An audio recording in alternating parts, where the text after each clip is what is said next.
사랑하는 성도 여러분, 지난 한 주간 동안도 얼마나 수고들이 많으셨습니까? 수고하고 무거운 짐진 자들아 다 내게로 오라. 내가 너희를 쉬게 하리라 말씀하신 주님의 이루하신과 인생의 무거운 짐을 벗겨주시는 하나님의 놀라우신 축복이 이 시간 저와 여러분들에게 있어지기를 간절히 축복합니다. 지금은 사순절 기간입니다. 그리고 고난주간이 점점점 가까이 다가오고 있습니다. 지금은 주님의 십자가를 깊이 묵상하고 경건하게 기도할 때인 것입니다. 여러분, 자녀들을 키우면서 어느 때 가장 마음이 기쁘고 흐뭇하시던가요? 여기에는 여러 가지 일이 있을 수가 있습니다만은 그 중에 하나를 들라라고 한다면 자녀들이 부모님의 마음을 헤아리고 부모님이 기뻐하신 일을 행할 때라고 말할 수가 있는 것입니다. 이때가 되게 되면 왜 그렇게 고마운지 눈물이 나도록 고맙고 감사한 것입니다.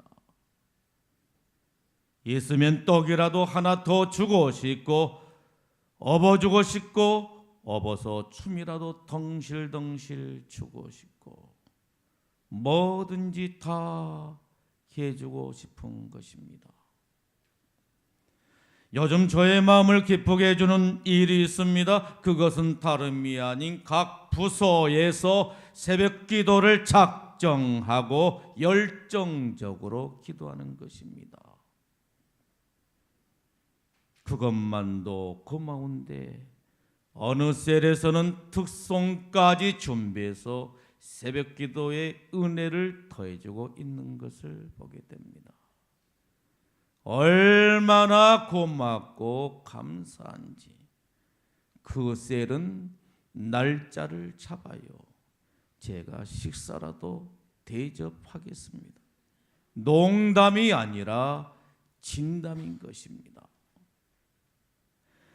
여러분, 이것은 어떤 징조를 예감할 수가 있는 것입니까? 부서의 활성화, 교회의 부흥, 그리고 성도들의 삶의 변화, 축복된 삶을 예감할 수가 있는 것입니다. 여러분, 우리나라가 어느 때 교회 부흥과 경제적 성장을 이룰 수가 있었습니까? 새벽 기도회가 활성화될 때였던 것입니다. 새벽종이 울렸네, 새아침이 밝았네, 너도 나도 일어나 새 마을을 가꾸세. 살기 좋은 내 마을 우리 힘으로 만드세. 여러분, 새벽종을 누가 쳤어요? 세상 사람들이 쳤습니까? 아닙니다. 교회에서 쳤습니다. 성도들이 친 것입니다. 땡그랑 땡그랑 땡그랑 새벽종을 교인들이, 아니 교회가 치게 되었다라고 하는 말씀인 것입니다. 왜 치게 되었지요? 너도 나도 일어나 새 마을을 가꾸자고, 살기 좋은 마을을 가꾸자고 만들자라고 종을 치게 되었다라고 하는 것입니다. 여러분, 그런데 어떻게 되었어요? 그 뜻대로, 그 계획대로 이 나라는 이렇게 경제적으로 성장할 수가 있었다라고 하는 말씀이요, 교회에 큰 부흥을 가져올 수가 있었다라고 하는 말씀인 것입니다. 그런데 오늘 우리 교회 새벽 제단을 밝히는 사람들이 있습니다. 누구예요? 성도들인 것입니다. 셀이고 부서라고 하는 말씀인 것입니다. 여러분, 이것은 오늘 우리들에게 무엇을 예감하게 하는 것입니까? 부서의 활성화, 교회의 부흥, 성도들의 삶의 축복을 예감할 수가 있는 것입니다. 여러분, 오늘 말씀의 내용이 무엇이죠? 예수님의 겟세마네 동산의 기도인 것입니다. 예수님께서는 십자가를 눈앞에 두고서 겟세마네 동산에 올라가셔서 기도하셨다라고 하는 말씀인 것입니다. 예수님은 어떤 분이셨습니까? 예수님은 기도하신 분이셨다라고 하는 말씀인 것입니다. 예수님이 얼마나 바쁘신 분이셨습니까? 눈코 뜰 새 없이 바쁘신 분이셨다라고 하는 말씀인 것입니다. 그럼에도 불구하고 기도하는 일을 소홀히 하지 않았다라고 하는 말씀인 것입니다. 예수님께서는 그 바쁘신 가운데서 또 새벽 민명의 시간에 나가서 기도했다라고 하는 것이요, 한적한 곳을 찾아서 밤이 맞도록 기도하셨다라고 하는 말씀인 것입니다. 여러분, 예수님께서 이렇게 기도하셨다라고 한다면 주님의 백성이요, 주님의 제자된 저와 여러분들은 어떻게 살아야 된다라고 하는 말씀인 것입니까? 우리들도 주님을 따라서 기도해야 된다라고 하는 말씀인 것입니다. 주님께서는 바쁘신 가운데서도 기도하는 것을 잃지 않았다라고 하는 것입니다. 우리는 바쁘기 때문에 기도할 수 없다라고 말하고 힘들기 때문에 기도할 수 없다라고 그렇게 생각을 하고 있습니다만 예수님은 그렇지가 않았다라고 하는 말씀인 것입니다. 예수님은 우리와는 정반대로 바쁘셨기 때문에 기도하셨고 힘드셨기 때문에 기도하셨다라고 하는 것입니다. 종교개혁가 루터는 말합니다. 나는 바쁘기 때문에 기도한다라고 했습니다. 루터는 하루에 4시간밖에 자지 않으면서도 끊임없이 기도했다라고 하는 것입니다. 루터가 말합니다. 내가 종교개혁을 성공할 수 있었던 것은 다름이 아니라 기도의 힘이었다라고 말을 합니다. 우리 주님은 기도하신 분이셨습니다. 주님은 십자가를 눈앞에 두고 겟세마네 동산에 올라가셔서 기도하셨다라고 하는 것입니다. 그냥 기도하신 게 아닙니다. 땀방울이 핏방울이 되도록 기도하셨다라고 하는 것입니다. 창자가 끊어지고 피가 마르고 심장이 터지는 그러한 아픔을 감수하면서 기도하셨다라고 하는 말씀인 것입니다. 간절하게 기도하시게 된 것입니다. 우리는 예수님의 겟세마네 동산의 기도를 통해서 몇 가지 중요한 교훈을 얻을 수가 있는 것입니다. 예수님은 어느 때 기도하시게 되셨습니까? 고민하여 죽게 되었을 때였습니다. 고민하여 죽게 되었을 때 예수님은 기도하시게 된 것입니다. 37절에 말씀합니다. 고민하고 슬퍼하사라고 말씀하시고 38절에 말씀합니다. 고민하여 죽게 되었으니라고 말씀하고 있는 것을 보게 됩니다. 우리 주님께서도 고민하고 슬퍼할 때가 있었다라고 하는 것이요, 고민하여 죽게 될 때가 있었다라고 하는 말씀인 것입니다. 그때 무엇을 했다라고 하는 거예요? 기도했다라고 하는 말씀인 것입니다.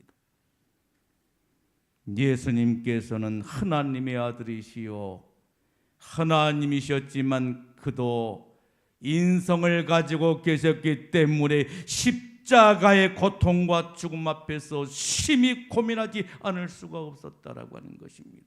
그래서 기도하시게 된 것입니다.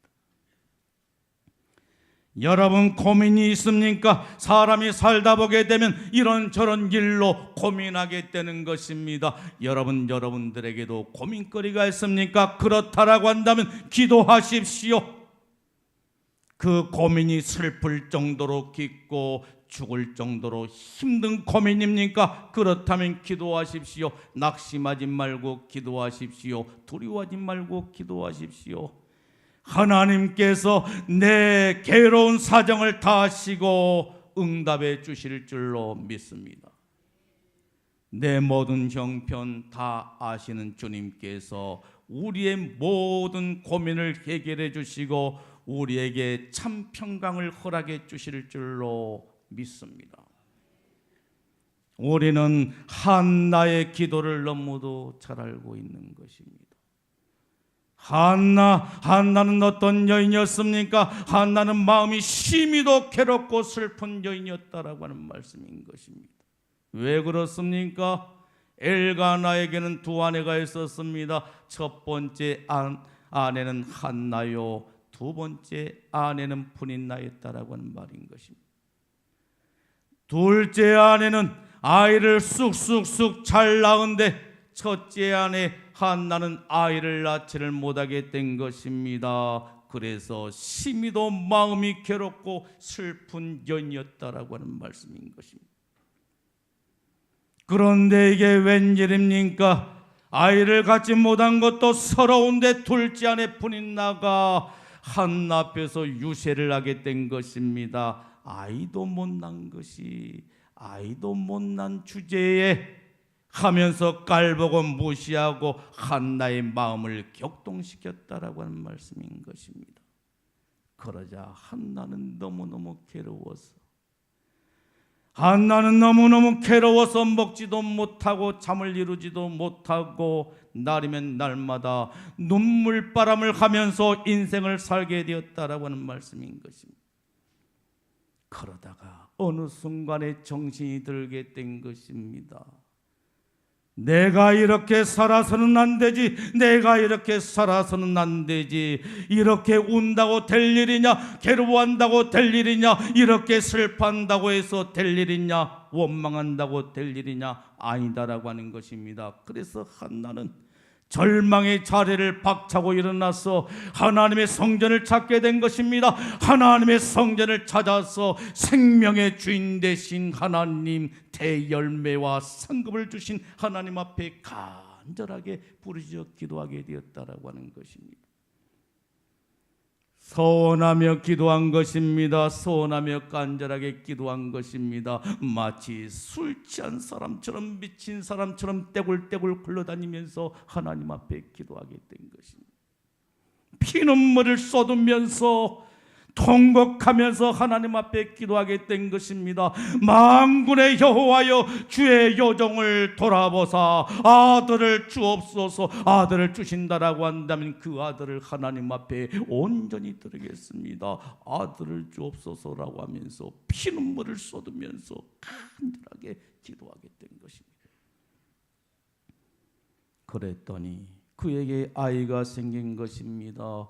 기도의 씨앗을 뿌렸더니 기도의 열매가 맺힌 것입니다. 한나가 임신을 하게 된 것입니다. 그리고 때가 되어서 아이를 낳게 되었습니다. 그런데 그 아이의 이름이 바로 누굽니까? 사무엘이었다라고 하는 것입니다. 여러분, 사무엘은 어떤 사람입니까? 이스라엘이 사사시대에서 왕정시대로 넘어가는 과도기에 있어서 이스라엘 백성들을 지도하고 나라를 지킨 위대한 선지자였다라고 하는 말씀인 것입니다. 그런데 한나가 그 위대한 아들을 낳게 되었다라고 하는 말씀인 것입니다. 기도하면 하나님께서는 반드시 응답하신 줄로 믿습니다. 기도의 씨를 뿌리게 되면 반드시 열매를 거둘 때가 있는 줄로 믿습니다. 그리고 아들을 주시는데 평범한 아들이 아니었다라고 하는 것입니다. 위대한 아들, 이스라엘을 구원한 아들 사무엘 선지자를 선물로 주셨다라고 하는 말씀인 것입니다. 주님께서는 요한복음 16장 24절 말씀을 통해서 우리들을 향하여 말씀하십니다. 지금까지는 너희가 아무것도 구하지 아니하였으나 구하라 그리하면 받으리니 너희 기쁨이 충만하리라 라고 말씀하고 있는 것을 볼 수가 있습니다. 너희 기쁨이 충만하리라, 너희 기쁨이 충만하리라. 너희가 기도하면 기도응답을 통해서 충만한 기쁨을 얻게 될 것이라고 말씀하고 있는 것을 볼 수가 있는 것입니다. 여러분, 올해는 어느 때 기도해야 되는 것입니까? 시험의 때인 것입니다. 시험의 때 기도하셔야 하는 것입니다. 41절에 말씀합니다. 시험에 들지 않게 깨어 기도하라. 시험에 들지 않게 깨어 기도하라고 말씀하고 있는 것을 보게 됩니다. 여러분, 무엇에 들지 않게 기도하라고 하는 거에 시험인 것입니다. 시험에 들지 않게 기도하라고 말씀하고 있는 것을 보게 됩니다. 기도하지 않으면 시험에 들게 된다라고 하는 말씀인 것입니다. 여러분, 예수님에게 있어서 시험은 무엇이었습니까? 십자가였습니다. 눈앞에 있는 십자가였습니다. 예수님에게 있어서 십자가는 큰 시험거리였다라고 하는 것입니다. 이보다 더 큰 시험이 이 세상에 없었다라고 하는 말씀인 것입니다. 그래서 예수님은 겟세마네 동산에 올라가서 땀방울이 핏방울이 되도록 간절하게 기도하는 것이었습니다. 여러분, 그렇다면 예수님의 제자들에게 있어서 시험은 무엇이었습니까? 스승 되신 예수님께서 원수의 손에 붙잡혀서 무자비하게 십자가에 못 박혀 죽는 일이었습니다. 그리고 그들에게 돌아올 후폭풍이었다라고 하는 말씀인 것입니다. 예수님을 십자가에 못 박아 죽인 원수들이라고 한다면 그의 제자들을 가만히 두겠느냐는 것입니다. 가만히 두지를 않을 것입니다. 그래서 제자들은 기도해야 했다라고 하는 말씀인 것입니다. 여러분, 예수님께서 겟세마네 동산에 기도하러 올라가시는데 누구랑 함께 올라가게 되는 것입니까? 12제자였습니까? 아닙니다. 12제자 가운데 3사람을 선별하여 그 3사람과 함께 겟세마네 동산에 올라가고 계신 것을 볼 수가 있습니다. 누구였습니까? 베드로요, 야고보요, 요한이었다라고 하는 말씀인 것입니다. 여러분, 이들은 어떤 사람들이었습니까? 마태복음 17장에 보게 되면 변화산에서 예수님의 영광을 보는 사람이었다라고 하는 말씀인 것입니다. 예수님의 영광을 보게 된 것입니다. 무엇을 보게 된 것입니까? 예수님의 얼굴이 해처럼 빛나게 된 것입니다. 그리고 예수님이 입고 있던 옷이 빛처럼 휘어지게 된 것입니다. 그것뿐만 아니었습니다. 구약의 율법의 대표인 모세가 거기에 있었습니다. 그리고 에언의 대표인 엘리야가 그곳에 있었습니다. 그곳에서 예수님과 함께 이야기를 나누는 것을 볼 수가 있었던 것입니다. 여러분, 예수님의 세 제자들은 어떤 사람들이었습니까? 천국을 경험한 사람들이었습니다. 살아서 천국을 경험한 사람들이었습니다. 그리고 하나님의 큰 은혜를 받았던 사람들이었습니다. 그래서 예수님께서는 고민의 현장 기도의 자리로 그들을 데리고 가게 되었다라고 하는 말씀인 것입니다. 여러분, 왜 이들을 고민의 현장 기도의 자리로 데리고 가시게 된 것입니까? 여기에는 그만한 이유가 있었다라고 하는 말인 것입니다. 만일에 주님의 영광을 체험하지 못한 다른 제자들을 데리고 갔을 때 예수님께서 그들 앞에서 고뇌하고 고민한 모습을 보게 되었을 때 그들은 어떻게 되었을까요? 큰 시험에 빠지게 되었을 것이고 그들의 믿음이 송두리째 흔들리게 되었을 것이라고 하는 말씀인 것입니다. 예수님이 고난당한 그 모습을 보고서 예수님이 메시아가 맞냐 틀리냐면서 큰 고민에 빠지게 될 것이고 그것 때문에 시험에 들게 되었을 것이라는 말씀인 것입니다. 그래서 예수님께서는 다른 제자들은 남겨두고 세 제자들만 데리고 고뇌하고 고민한 현장으로 데리고 가시게 되었다라고 하는 말씀인 것입니다. 오늘 우리가 사는 이 시대도 마찬가지입니다. 주님께서는 자신의 고난에 동참할 수 있는 성숙한 믿음의 사람들을 자신의 고난의 현장으로 데리고 가신다라고 하는 말씀인 것입니다. 이것은 성도들이 당한 고난의 비밀인 것입니다. 그러므로 고난의 현장으로 부르신 주님을 회피하지 마십시오. 원망하지 마십시오. 불평하지 마십시오. 여러분, 그 이유가 바로 무엇입니까? 주님께서는 우리를 그만큼 핵심 제자로 인정하고 계신다라고 하는 것이요, 성숙하고 충성스러운 성도로 인정하고 계신다라고 하는 말씀인 것입니다. 그러므로 우리는 주님 때문에 받은 고난을 영광스럽게 생각을 하고 적극적으로 고난에 동참할 수가 있어야 될 줄로 믿습니다. 왜 나만 겪는 고난이냐고 원망하지 마세요. 왜 다른 성도들은 평탄하게 신앙생활을 하는데 나는 왜 이렇게 힘드냐고 하면서 불평하지 마십시오. 하나님께서 우리를 더욱더 사랑하시고 신뢰하기 때문에 자신의 고난에 동참하게 하고 계신다라는 사실을 기억하십시오. 주님께서는 도마서 8장 17절로 18절 말씀을 통해서 우리들에게 이렇게 말씀하십니다. 자녀이면 또한 상속자 곧 하나님의 상속자요 그리스도와 함께한 상속자니 우리가 그와 함께 영광을 받기 위하여 고난도 함께 받아야 할 것이니라. 생각건대 현재 고난은 장차 우리에게 나타날 영광과 비교할 수 없도다. 여러분, 우리는 누구라고 하는 거예요? 상속자라고 하는 것입니다. 하나님의 상속자라고 하는 것입니다. 그리스도와 함께한 상속자라고 하는 것입니다. 그러기에 우리가 주님과 함께 영광을 받기 위해서 무엇을 받아야 된다라고 말씀하고 있는 것입니까? 고난인 것입니다. 고난도 함께 받아야 된다라고 말씀하고 있는 것을 볼 수가 있는 것입니다. 생각컨대 현재 고난은 장차 우리에게 나타날 영광과 비교할 수 없도다. 현재 고난은 장차 우리에게 나타날 영광과 비교할 수가 없는 줄로 믿습니다. 올해는 어느 때 기도해야 되는 것입니까? 주님의 때인 것입니다. 주님의 때 기도해야 되는 것입니다. 기도하셔야 되는 것입니다. 45절의 말씀합니다. 이제는 자고 쉬라. 봐라, 때가 가까웠으니 인자가 죄인의 손에 팔리리라라고 말씀하십니다. 여러분, 어느 때 기도해야 되는 것입니까? 주님의 때인 것입니다. 주님의 때가 언제라고 말씀하고 있죠? 인자가 죄인의 손에 팔릴 때라고 말씀하고 있는 것을 보게 됩니다. 그때가 가까이 왔다라고 하는 것입니다. 여러분, 그런데 주님의 영광을 보고 큰 은혜를 받았던 세 제자, 천국을 경험했던, 하나님의 나라를 경험했던, 그리고 큰 은혜를 받았던 세 제자들은 어떻게 되었습니까? 자고 있었다라고 하는 것입니다. 기도하기는커녕 자고 있었습니다.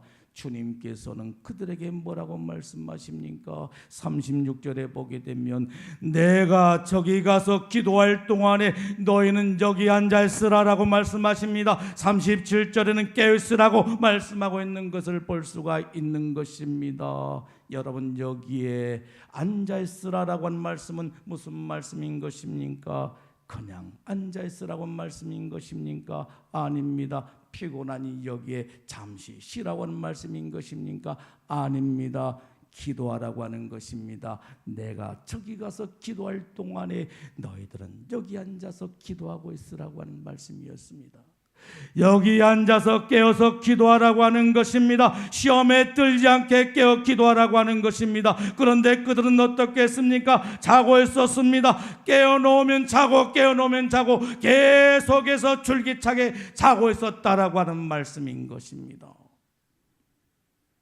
여러분, 그 결과가 무엇이었습니까? 실패하게 된 것입니다. 베드로는 실패하고야 말았습니다. 제자들은 실패하고 말았던 것입니다. 베드로는 작은 계집종 앞에서 예수님을 모른다라고 3번씩이나 부인하게 된 것입니다. 너도 갈릴리 사람 예수와 함께 있었도다. 이 사람은 나사렛 사람 예수와 함께 있었도다. 이렇게 계집종이 이야기를 하게 될 때 지금 무슨 소리를 하고 있느냐? 나는 그 사람을 알지를 못하노라 하면서 도리어 그 계집종을 향해서 꾸짖게 되었다라고 하는 것입니다. 베드로가 예수님을 3번씩이나 부인하게 되었다라고 하는 말씀인 것입니다. 부인했습니다. 맹세하며 부인했습니다. 저주하면서 맹세했습니다. 나는 모른다. 그와는 상관없는 사람이다라고 부인했습니다. 맹세하고 부인했습니다. 저주하고 맹세했습니다. 그래서 주님은 이런 일이 일어나지 않도록, 주님은 이러한 일이 일어나지 않도록, 주님은 이러한 일이 일어나지 않도록 사전에 기도하라고 그렇게 말씀을 하셨던 것입니다. 여러분, 왜 우리는 기도해야 되는 것입니까? 시험에 들지 않기 위해서인 것입니다. 기도하지 않으면 반드시 시험에 든다라고 하는 말씀인 것입니다. 주님께서는 베드로전서 4장 7절 말씀을 통해서 이 시간 저와 여러분들을 향하여 말씀하십니다. 만물의 마지막이 가까웠으니 그러므로 너희는 정신을 차리고 근신하여 기도하라고 말씀하고 있는 것을 보게 됩니다. 여러분 왜 기도해야 되는 것입니까? 만물의 마지막이 가까웠다라고 하는 것입니다. 만물의 마지막이 무엇을 말하는 것입니까? 종말을 말하는 것입니다. 인생의 종말을 말하는 것이고 역사적인 종말을 말한다라고 말할 수가 있는 것입니다. 인생의 종말이 점점점 다가오고 있고 역사적인 종말이 우리에게 점점점 다가오고 있다라고 하는 말씀인 것입니다. 그러기 때문에 기도해야 된다라고 말씀하고 있는 것을 보게 됩니다. 여러분 기도하는데 어떻게 기도하라고 말씀하고 있는 것입니까? 정신을 차리고 혼미한 가운데 기도하는 것이 아니라 정신을 차리고 정신을 바짝 차리고 기도하라고 하는 것입니다. 삼가 조심해서 기도하라고 하는 것입니다. 여기에 근신하여 기도하라 하는 이 말씀은 삼가 조심하여라고 하는 말씀인 것입니다. 삼가 조심해서 기도하라.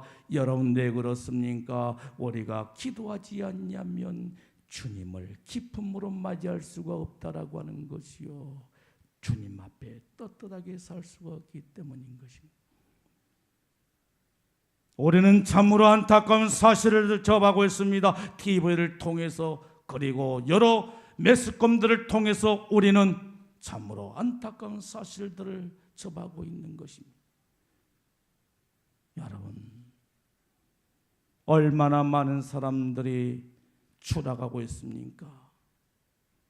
대통령 후보로도 손색감이 없었던 그 사람 한순간에 추락해버리고 말잖아요. 그리고 어떤 사람은 자살로 인생을 마감해버리잖아요. 왜 그랬을까요? 정신을 차려야 되는데 정신을 차리지를 못하고 혼미한 가운데 사는 것입니다. 정신을 차리고 기도하며 살았다라고 한다면 문제가 되지 않았을 것인데 정신을 차리지 않고 살다가 결국에 추락해버린 인생들이 되고야 말았다라고 하는 말씀인 것입니다.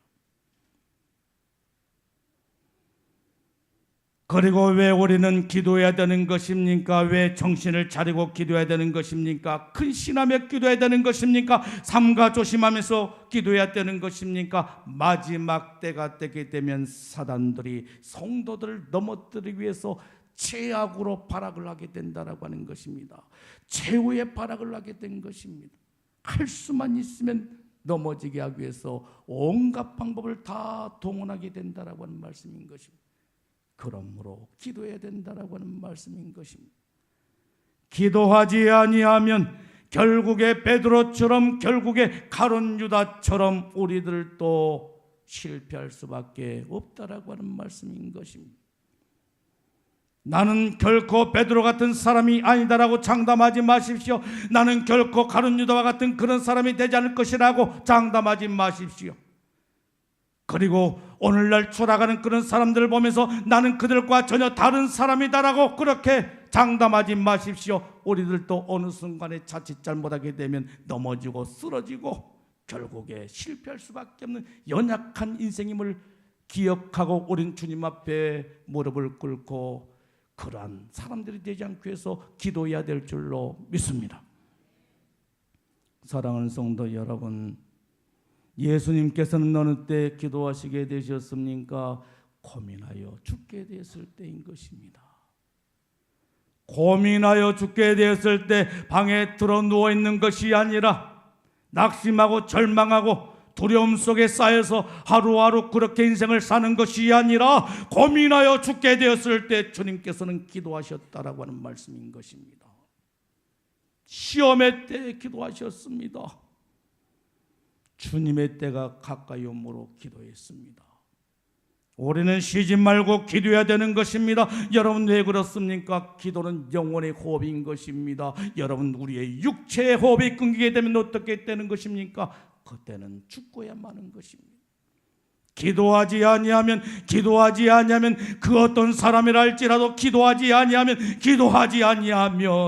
영원히 죽을 수가 있다라고 하는 말씀인 것입니다. 그러므로 우리는 기도해야 되는 것입니다. 우리는 기도하되 어느 때보다도 열심히 기도해야 되는 것입니까? 고민하여 죽게 되었을 때인 것입니다. 시험의 때인 것입니다. 주님의 때가 임박할 때인 줄로 믿습니다. 지금은 우리 모두가 기도할 때인 것입니다. 기도의 불을 밝히는 저 여러분들이 다 되어야 될 줄로 믿습니다. 기도하겠습니다. 주시는 말씀을 생각하면